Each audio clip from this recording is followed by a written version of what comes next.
Un navire russe qui s'appelle l'amiral Gorchkov a été repéré au large des côtes françaises dans le nord. Et ce n'est pas n'importe quel navire puisque c'est celui qui porte à son bord les fameux missiles Zircon. Et ces missiles, on vous en a parlé, ce sont les missiles hypersoniques vantés par Vladimir Poutine il y a seulement quelques jours. Est-ce que c'est surprenant, Général Trinquant, et inquiétant de voir ce navire croiser comme ça au large des côtes françaises ? Non, ce n'est pas inquiétant du tout, ça arrive fréquemment, simplement maintenant on en parle beaucoup. Les missiles Zircon, il faudrait rappeler simplement qu'on a vu un prototype voler, hein, donc on ne sait pas dans quelle mesure ils sont opérationnels, ils peuvent tirer, etc. Ce qui est d'intéressant, c'est de savoir où il va, puisqu'il est dans l'Atlantique actuellement, il vient de la Baltique, ouais. Donc probablement la Méditerranée. C'est ce qu'ils avaient annoncé. Donc ça c'est un sujet intéressant. Il ne peut pas sortir de la Méditerranée, hein, il ne peut pas rentrer en mer Noire. Puisque les détroits sont fermés. Donc sa manœuvre-là, c'est quoi? On appuie de la Syrie. Voilà, c'est ce sujet-là qui est intéressant. Pour le reste, il fait du transit, comme on dit. Et du transit, il est suivi par à peu près tout le monde. Toutes les marines européennes se le passent, hein, les Danois, puisqu'il est passé par les détroits. Ensuite, l'Allemagne, les Pays-Bas, la Belgique, la France, la Grande-Bretagne. Ensuite, ça va être l'Espagne. Mais c'est quoi la règle? On peut, comme ça, passer au large? Oui, bien sûr. Il est dans les eaux internationales, il a parfaitement le droit. Ouais. Même avec des missiles hypersoniques à bord en temps de guerre. Bien sûr. Enfin, tous les navires de guerre qui sont armés. Sont armés. Et donc, tant qu'il est dans les règles, c'est-à-dire qu'il est dans les eaux internationales, c'est la liberté de circulation. On se bat suffisamment pour la faire respecter par rapport aux Chinois en mer de Chine. C'est pas nous qui allons l'empêcher sur les. Alors, en revanche, les détroits sont fermés, ça passe pas. Que s'il doit faire des exercices de tir, il faut qu'il se plie aux règles qui leur seront fixées par à la fois les contrôleurs aériens, parce qu'il y a évidemment, c'est regardé par en dessous avec les sous-marins, c'est regardé au radar, c'est regardé en surface, c'est regardé en l'air avec les Falcons. Et effectivement, comme l'expliquait le général Trinquant, tout le monde se refile la patate dans le cadre de l'OTAN, où voilà, dès qu'il arrive, dès qu'il sort des eaux françaises pour arriver chez les Espagnols lui repassent, après ils les repasseront aux Français, qui les repasseront aux Italiens, qui les repasseront aux Grecs, etc. Enfin, tout ça est très suivi et très très bien foutu. Juste une remarque sur ce que vous disiez à propos de l'armement. Les bateaux de guerre, évidemment, sont armés. Ils ne s'amusent pas à revenir au port pour chercher leurs munitions. Et quand ils sont en opération, donc ils sont armés.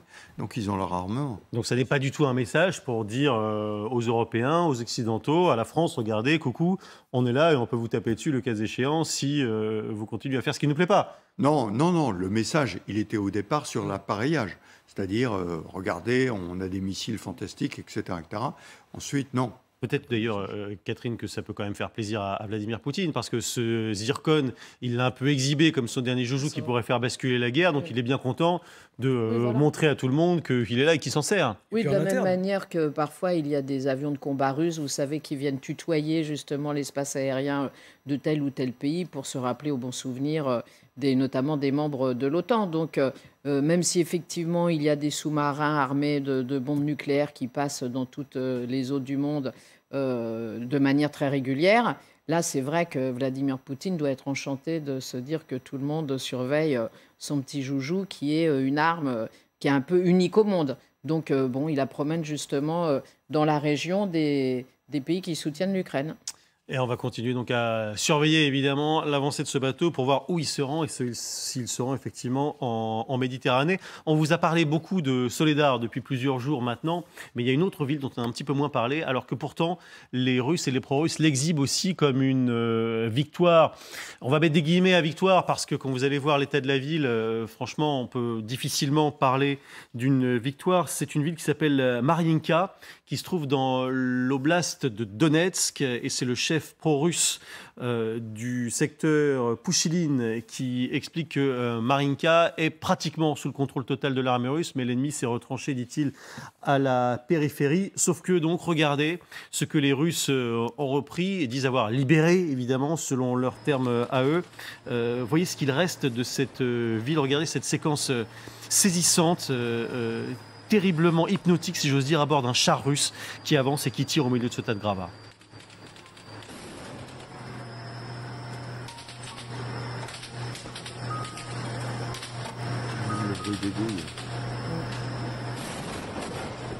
Voilà ce qu'on entend, Général Trinquant, vous qui êtes un ancien des tanks, justement, des chars, on entend les douilles qui tombent à côté. C'est une scène dont vous avez l'habitude, parce que franchement, quand on n'a pas l'habitude de voir ça, c'est évidemment terrible.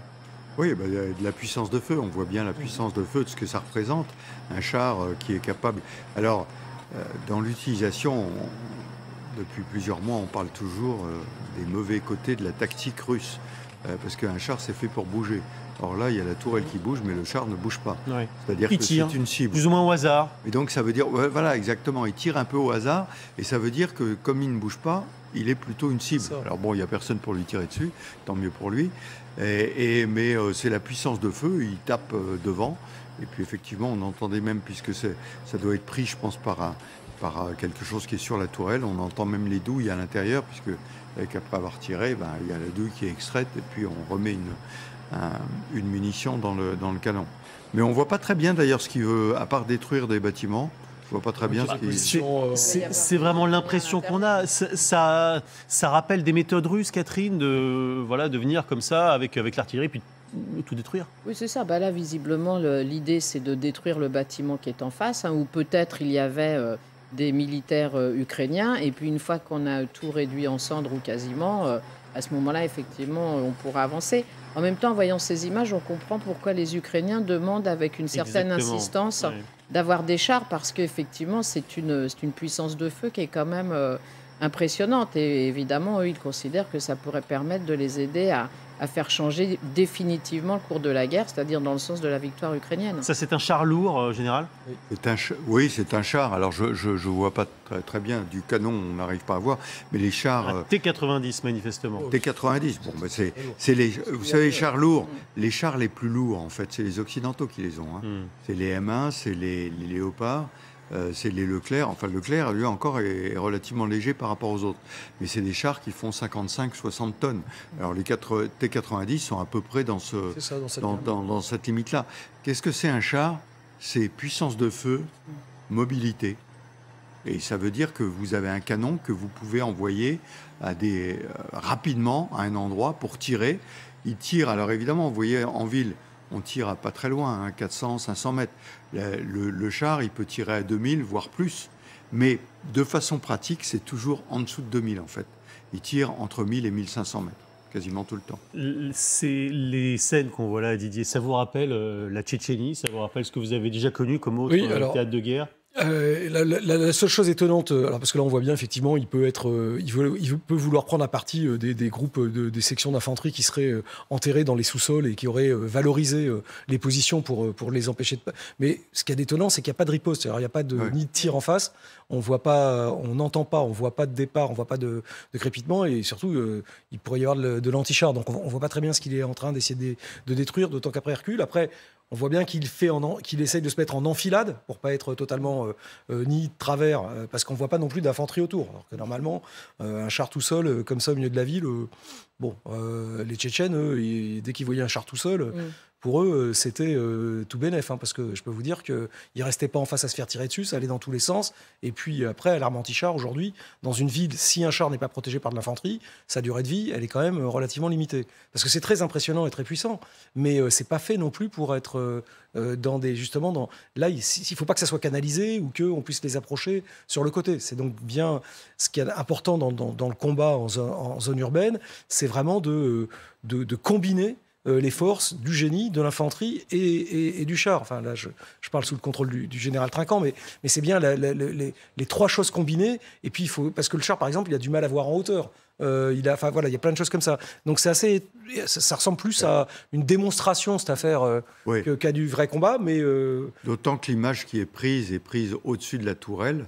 Donc, ça veut dire qu'il y a quelqu'un qui est à l'extérieur de la tourelle, où vous êtes extrêmement vulnérable. Une GoPro, ouais. Et donc, ça veut dire qu'il n'y a personne là. C'est-à-dire qu'il n'y a pas de risque. Il le fait justement par pure envie de démonstration de force. Ouais. Parce que, je répète, le char, l'intérêt, c'est d'avoir une puissance de feu mobile. Donc on avance, quoi. Et sous protection.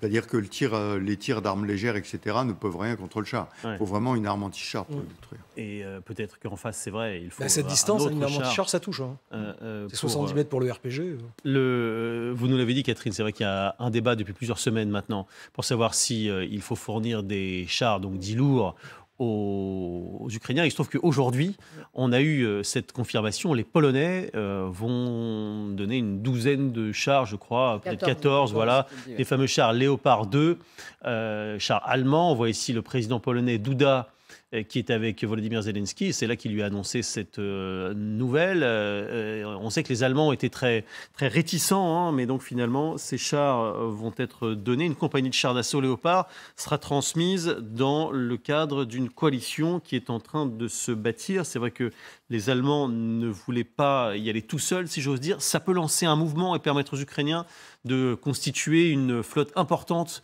de chars d'assaut lourds. Oui, ben on a vu qu'il y a des lignes rouges qui ont été dépassées, notamment quand les Français ont décidé de donner les fameuses AMX-10 RC.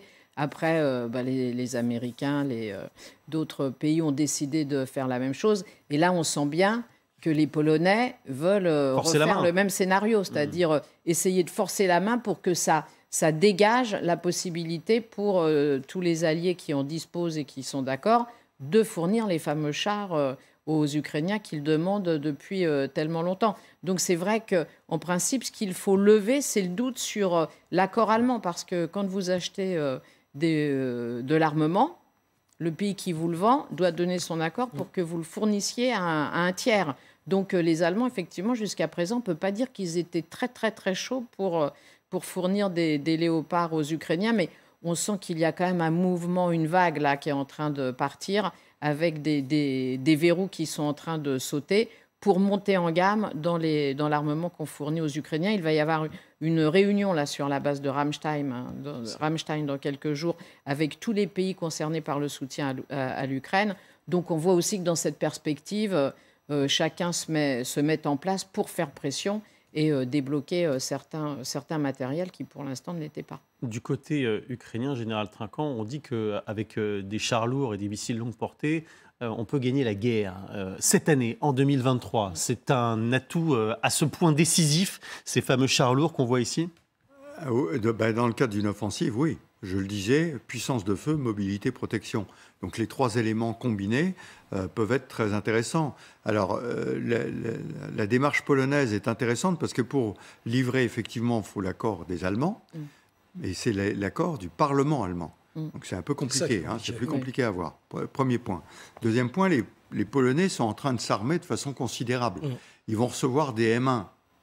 Et ils ont acheté du matériel sud-coréen également. Et donc, ils peuvent livrer ces chars Léopard 2.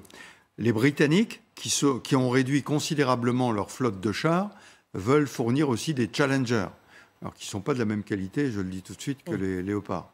Donc, la fameuse coalition dont on parle, c'est probablement ça. C'est qu'à Ramstein, ils vont se réunir. Et toi, t'en donnes quoi, etc. À chaque fois, c'est un escadron. Un escadron, c'est pas énorme, quand même. C'est combien chars, Mais quand vous additionnez tout ça, ça fait pas mal. Le seul problème, quand vous additionnez tout ça, c'est la logistique, les pièces détachées. Parce que qu'il y a un escadron de chars allemand à côté d'un escadron de chars britannique, ça, on sait faire. Voire des Français, on sait faire. Mais tout ce qui est logistique derrière pose des problèmes. Et donc, il faut organiser tout ça. Mais pour répondre directement à votre question, oui, des chars, de l'artillerie, même qui tire à longue portée, et puis de l'artillerie antiaérienne pour protéger tout ça contre les avions, etc. C'est ce qui est nécessaire pour lancer une offensive. Et le chef d'état-major ukrainien a annoncé il y a plusieurs semaines qu'il y aurait une offensive. Alors, quand est-ce que l'Ukraine sera capable de monter cette offensive? Est-ce qu'elle doit attendre d'avoir ses véhicules? Donc pour moi, ça veut dire plutôt la fin du printemps, parce que quand même, il faut arriver à mettre tout ça en place. Et puis, il y a la météo qui compte beaucoup. Si le sol gèle, on peut lancer une offensive. Si ça reste de la boue, ça risque d'être plus compliqué. C'est pour ça que je vois ça plutôt au début de l'été, au moment où tous les matériels seront arrivés. Mais à ce moment-là, les Russes, eux aussi, auront constitué leurs forces de leur côté. Donc on risque d'avoir un choc assez puissant à l'été. Et on sait si les Russes ont des réserves aussi de chars importantes, Didier ? Alors, ils ont des réserves, ça c'est sûr. De toute manière, à chaque fois, ils nous surprennent. Ils sont capables d'en ressortir de partout. Donc visiblement, ils ont quand même gardé du stock. Moi, au début, tout le monde disait bon, ils auront plus ci, ils auront plus ça. Bon, on voit qu'ils ont. Donc ils ont. Après, honnêtement, ce type de char, et particulièrement le Léopard, les chars occidentaux, effectivement, comme il n'y a jamais d'arme miracle, avec une défense antiaérienne et des appuis d'artillerie. Un pas sans appui, c'est quand même la règle de base qu'on apprend quand on est jeune lieutenant. Sinon, on a des surprises, même pour les chars. Mais donc, ces chars qui sont quand même capables, théoriquement, de tirer à 4 km et en bougeant, avec des capacités de vision du champ de bataille et de coordination de la sélection des cibles et du positionnement, un escadron de chars occidental, c'est une vraie arme de rupture. Et s'il faut passer aujourd'hui les lignes de défense russes qui ont été vraiment bien installées depuis maintenant le mois d'octobre en Ukraine, à la limite, perdre 1 mois, 2 mois, 3 mois à former une brigade qui sera une brigade capable de faire la percée.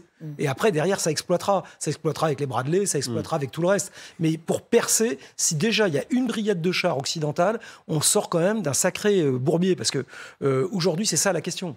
Et donc, le calcul que font tous les états-majors, ça planche en ce moment de tous les côtés, hein, et avec la question, elle est simple, c'est quel est l'état final recherché, c'est-à-dire si on les donne, combien on en donne et pourquoi faire, jusqu'où ils vont aller et qu'est-ce que ça provoquera chez les Russes. C'est ça la question en ce moment.